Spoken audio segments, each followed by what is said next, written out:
Hey, welcome back to Mako's Mythic Menagerie. So, have you seen this thing?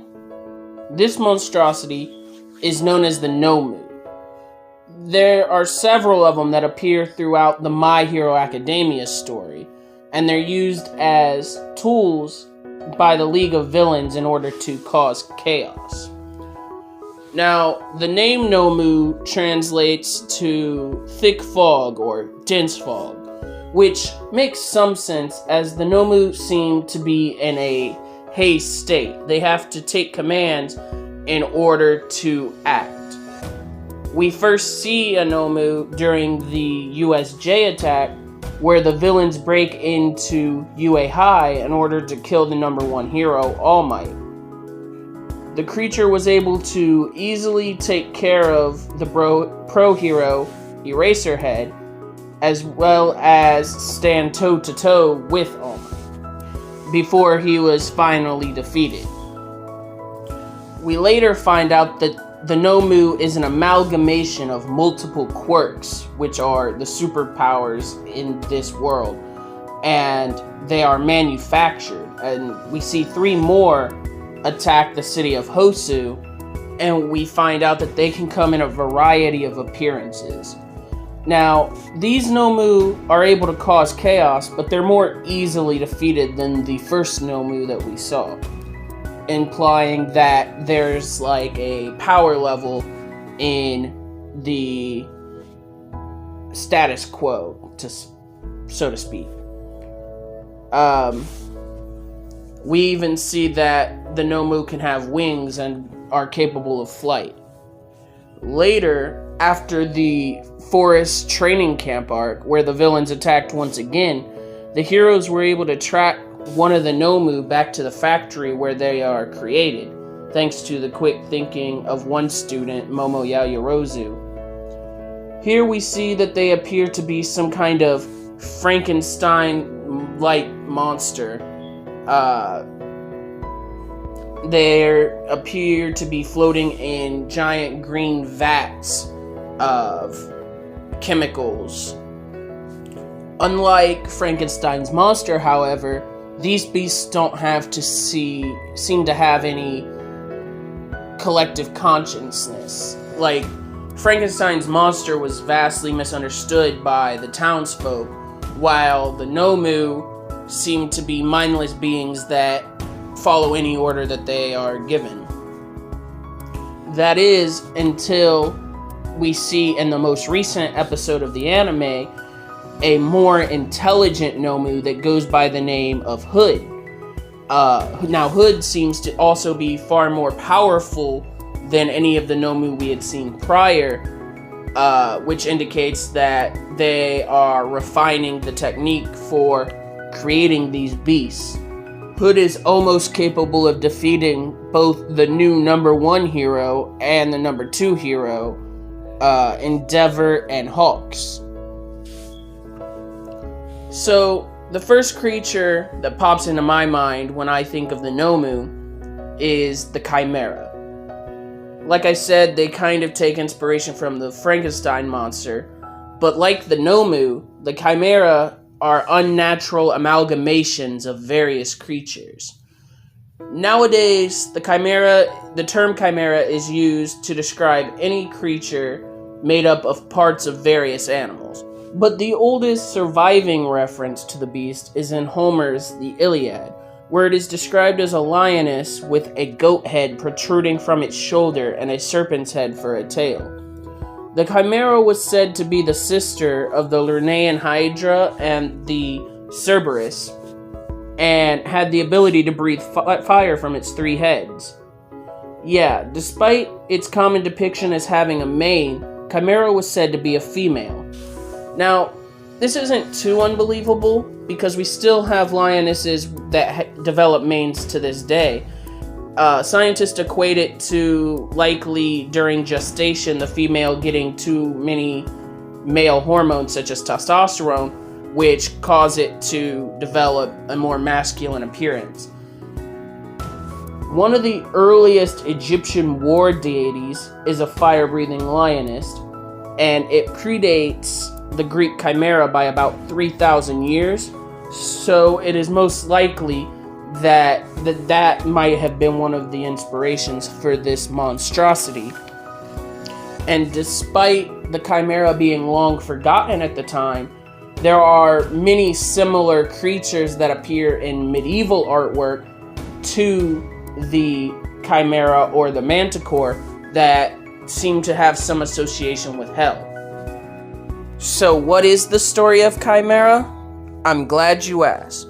It starts like many stories of the Greek era, with a man known as Bellerophon being exiled from Argos. Depending on the telling of the story, he had either killed his brother Deliades or an enemy known as Belleras. But either way, he was forgiven and absolved of his crimes by King Proteus. That was until his queen took a liking to Bellerophon.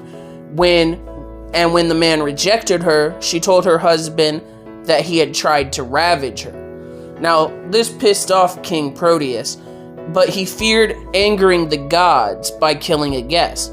So instead, he sent Bellerophon to his father-in-law, King Lobates of Lycia.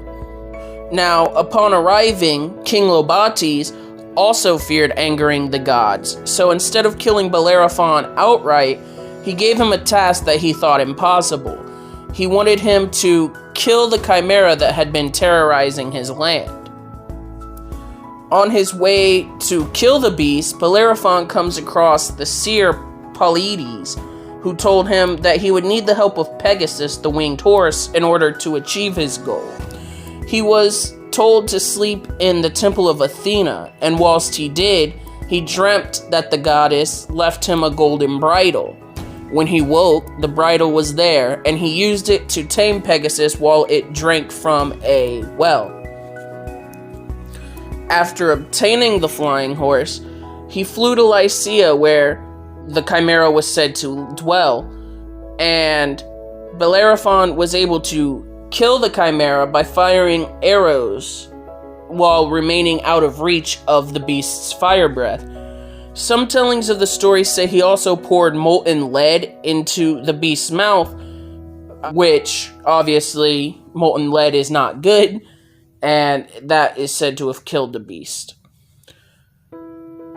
Some people depict the chimera as having wings, but I believe that they may be combining it with a similar creature, the manticore, which was said to be a lion with a human face, bat wings, and a scorpion tail. Unfortunately, after killing the chimera, King Lobates did not acknowledge Bellerophon's merit and sent him on many other quests, including fighting the Amazons. But no matter what he did, Bellerophon prevailed, and the king eventually had to relent. As Bellerophon's fame grew, so did his arrogance, and he believed that he deserved to fly to Mount Olympus, the home of the gods. And this hubris angered Zeus, who sent a gadfly to bite Pegasus, causing him to buck and Bellerophon to be thrown and plummet back to Earth. So that shows you, no matter what, don't get too big of a head. I wanted to end this video by touching on a few real-world chimeras. And probably the most well-known chimera in our world is the platypus. The first reports of the platypus were laughed off as fiction, as there was no way that a creature described could exist, having the body of an otter, the tail of a beaver, the bill of a duck, laying eggs like a bird or a reptile, and having a spur that could inject venom on their back feet. They even had the ability to use some minor form of echolocation in order to find food in the dark waters of the rivers of Australia. Stepping away from platypi, scientists have actually been able to create what they call chimeras by combining human and monkey DNA and creating embryos, as well as growing human organs inside of other animals such as pigs. Now, their goal in doing this is that when we need organ transplants, we could just take them from these animals rather than having to wait for another donor to come along. And finally, there is a creature in our world actually known as the chimera. The chimera is a fish from the chimeriform order, and their closest living relatives are sharks and rays. Now, these fish live deep in the ocean, between 660 feet and 8,500 feet below the surface, so they're rarely seen by man. They have a venomous spine in front of their dorsal fin in order for self-defense, and they're very similar to sharks, but they differ from sharks in that they have a top jaw that is fused to their skull, and they are not constantly losing and regrowing their teeth. They have 3 sets of teeth that are permanently attached to their... If they lose their teeth, they can't regrow them.